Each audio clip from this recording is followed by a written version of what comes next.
Footwork in netball is extremely important, and Australians are well renowned for it, whether we're taking off quickly, changing direction, landing safely, getting on to the next movement. We do it very, very well. Safe landing, extremely important. If we land safely and correctly, then we reduce the risk of injury.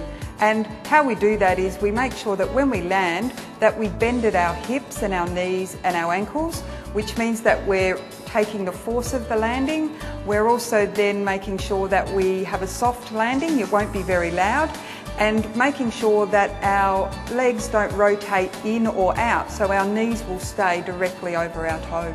When you land on 2 feet, you want to make sure that you land with 2 feet about shoulder width apart and your weight's evenly balanced between the 2 feet. When you land on 1 foot, that's the one that's extremely important. If you're leading to the right, you want to make sure that you land on the right foot, and then the left foot should come down quickly afterwards to take the weight. Same if you're going to the left, you want to land on your left foot, and then your right foot comes down quickly to take the rest of your weight. And obviously you still want to make sure that you're bending at the hips and the knees and the ankles, and the knee remains over the toe, and you've got a nice soft landing.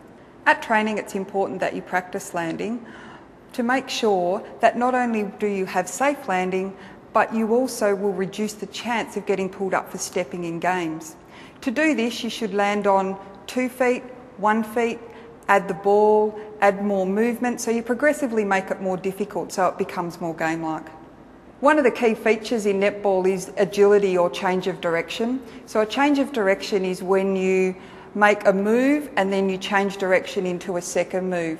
The key points for that is to make sure that you run really hard on the first move, so the first 3 or 4 steps are extremely important. Push off on the outside foot, then turn your hips and shoulders to face in the direction that you're now running, and then take off really strongly again for 3 or 4 steps. Agility in netball is extremely important, and it's about how you move from one movement into another movement, and the quicker you can do that, the better it is. So whether it's sidestepping, running on an angle, running straight ahead, jumping, all of those activities combined, you need to be able to move quickly and efficiently from one into another. As an attacker, if you can do that effectively, you're going to lose your defender. And as a defender, if you can do that effectively, then you're going to be able to intercept the ball as it's thrown to your attacker. In summary, for netball, footwork is extremely important, whether it's safe landing, moving from one activity into another with your change of direction or your agility. It's a really important skill and something that Australians are renowned for.